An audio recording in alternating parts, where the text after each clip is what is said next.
গুজরাটে রয়েছে স্তম্ভেশ্বরের মহাদেবের মন্দির, যে মন্দির জলে ডুবে যায় আবার জল থেকে বেরিয়ে আসে। গুজরাটের কাভি শহরে রয়েছে এই মন্দির। এই মন্দির দিনে দুবার জলের নিচে ডুবে যায়, আবার মাথাচাড়া দিয়ে ওঠে পুনরায়। এই অদ্ভুত ঘটনা দেখতে মন্দির এবং সংলগ্ন এলাকায় ভিড় করেন পর্যটকেরা।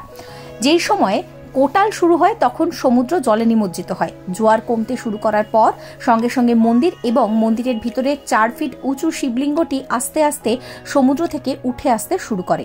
কিংবদন্তি অনুসারে শিবের পরম ভক্ত তারকাসুর শিবের আরাধনা করে অমরত্বের বর চেয়েছিলেন। বর পেয়ে অত্যন্ত শক্তিশালী তারকাসুর স্বর্গ মর্ত পাতালে অত্যাচার শুরু করে। এই অত্যাচারে অতিষ্ঠ হয়ে সকলেই কাহিল হয়ে পড়েন।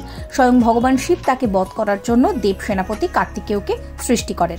তারকাসুরকে বধ করলেও কার্তিকেয় তার শিব ভক্তির প্রশংসা করেছিলেন। ভগবান কার্তিকেয় তারকাসুর অসুরকে বধ করার পর নিজে অপরাধ বলতে ভুগেছিলেন। তখন ভগবান বিষ্ণু তাকে সান্ত্বনা দিয়ে বলেন, অত্যাচারী অসুরকে হত্যা করা ভুল নয়, কিন্তু যেহেতু তারকাসুর শিবের ভক্ত ছিলেন তাই তার হত্যার পাপমোচন করতে গেলে একটি শিবলিঙ্গ স্থাপন করলেই হবে। তারপর সেখানেই এই স্তম্ভেশ্বর মন্দির প্রতিষ্ঠা করা হয়। প্রতিদিন এই দুবার স্তম্ভেশ্বর মন্দির জলে ডুবে যায়।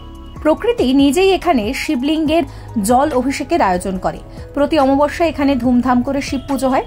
দুধের বদলে দেবতার অভিষেক হয় তেল দিয়ে। পুজোর পাশাপাশি ভক্তদের অন্যতম আকর্ষণ হলো জোয়ার ভাটায় শিব মন্দিরে লুকোচুরির খেলা দেখা। সেটি দেখতে হলে অবশ্যই সারাদিনই গাঁটি গেড়ে বসে থাকতে হয় এখানে।